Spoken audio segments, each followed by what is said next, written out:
taliyaha ciidamada badda Somaliland ayaa tababar u soo xiray qaar ka mid ah ciidamada ilaalada xeebaha Somaliland warbixintaasi waxa mar kale inoo soo diray wariyaheena Maxamed Cabdullaahi soo fadhiiste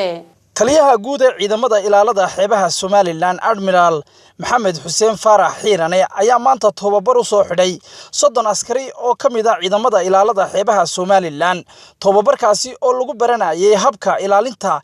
xeebaha Somaliland iyo badbaadinta dadka badda ku cadilma ayaa waxa ka soo qayb galay maamulada heer gobol iyo heer degmo ee gobolkan Saaxil sidoo kale tababarkan ayaa waxa bixinaysay hay'adda IOM waxaana ugu horeyn faahfaahin ka bixiyay tababarkaasi iyo waxa uu ku saabsanaa qaar ka mid ah mas'uuliyiinta ka socday hay'adda IOM maan madaxda ka soo qayb gashay xilitaankan workshopka ee aanu qabanay coastal guardka ciidamada badda waxaan leeyahay ku soo dhawaada xilitaankii workshopka oo 3 shii socday waanu ugu talagalnay sida magaca ka muuqato rescue at sea iyo first aid oo musleena waqtigii munaasabka ahaa ay ku soo beegantay ayaanu ugu soo dhaweynaynaa dhammaantiin waxaa halkan ka qayb qaatay 720 coast guardka ah oo ay nasiibna ku jirto inan iyaduna wixii gaara dumarka oo kale qaban karaysa hawlaha la xiriira waan ku faraxsanahay runtii sidii dhacay maamulada heer degmo iyo heer gobol ee gobolka Saaxil ayaa iyaguna halkaasi ka hadlay iyaga oo ku booriyay ciidanka ilaalada xeebaha ee tababarkan loo soo xidhayay in waxyaabihii la baray ay ku dabaqaan shaqooyinkooda aad baan u mahadcelinayaa tababarka hortiisii hore uga hawlgaleen ciidamada ilaalada xeebaha Jamhuuriyadda Somaliland u muuqda dheer yihiin u nafac badan yihiin aad baan u hambaleynayaa ciidamada aqoontuna mid dhamaata maaha waa mid ilaa iyo inta uu qof ka dhimanayo maalin walba u baahan yahay marka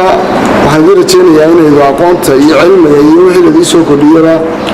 ay kororsan doontaan oo ka faa'iideysan doontaan iyadoo aad tihiin dadka ay bulshadana ay ku saaxato ay ku leedaan idinkuna aad tihiin ku habeen iyo maaliheenka oo ah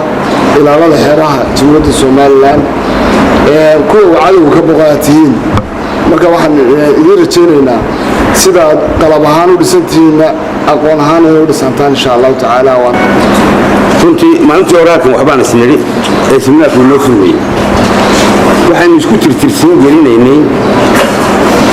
casharada laga bixinayo siminaarka saddexda cisho ee gaaban waa waqti yar oo kooban laakiin waxa la qaadanayaa waa wax badan casharada sidii looga faa'iideysan lahaa waxaan kala istaabsinahay waa sida qolo la sheegay theory bahay laakiin maanta waxa dhici kartaa in badda